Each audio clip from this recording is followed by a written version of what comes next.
ម៉ែបងប្អូនទាំងអស់គ្នាដែលបានជួយទិញនៅថ្ងៃទី8 ខែ 8 ថ្ងៃនេះថ្ងៃទី8 ខែ 8 ឆ្នាំ 2026 ចាសម្រាប់ពុកម៉ែបងប្អូនដែលចង់ដាំអាសូឡាចាឲ្យលូតលាស់ល្អពុកម៉ែបងប្អូនអាចធ្វើការតំណែងមកកាន់ប្អូនដើម្បីចារៀនពីបច្ចេកទេសនៅក្នុងការដាំអាសូឡាដោយឥតគិតប្រាក់ចាបងប្អូនដឹងហើយថាអាសូឡានេះគឺជាចំណីចាំបាច់សម្រាប់មន់ទាបង្កបង្គាខ្យងគោជ្រូកកង្កែបត្រីចាដែលបងប្អូនអាចឲ្យវាស៊ីទៅសុខភាពវាល្អឆាប់ធំធាត់ហើយយើងកាត់បន្ថយការចំណាយបានច្រើន15គីឡូខាងខ្ញុំលក់ជូនបងប្អូន 50000 រៀលព្រីសេវាដឹក25ខេត្តក្រុងអញ្ចឹងពុកម៉ែបងប្អូនដែលមានចម្ងល់តាក់ទងមួយបច្ចេកទេសដាំឬមួយក៏បងប្អូនចា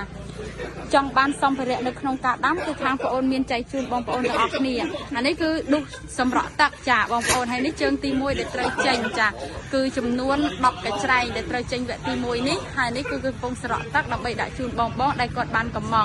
ញ្ចឹងសម្រាប់ពុកម៉ែបងប្អូនដែលត្រូវការពូជអាសូឡាចាបងប្អូនអាចធ្វើការតំណែងមកកាន់កសិដ្ឋានរបស់បងប្អូនបានចាគឺ15គីឡូ 50000 រៀលហ្វ្រីសេវាដឹកជញ្ជូន25ខេត្តក្រុងនេះគឺពូជអាសូឡាចារៀងថតរៀងកាប់មុខបន្តិចអាសូឡារៀងកម្ៅថ្ងៃនេះទេសភាពមិនសូវស្អាតឃើញបែបធម្មជាតិបែបមកខាងនេះម្ដងរត់ទិសណាស្អាតនេះរោមវ៉ាន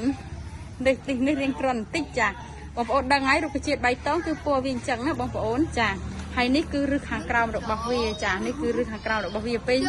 បងប្អូនយកទៅគឺវាមានសភាពលាយគ្នាទាំងអស់អញ្ចឹងឯងចាអញ្ចឹងព័ត៌មានបន្ថែមកុំភ្លេចតាក់ទងណាបងប្អូនសូមអរគុណសូមគោរពលា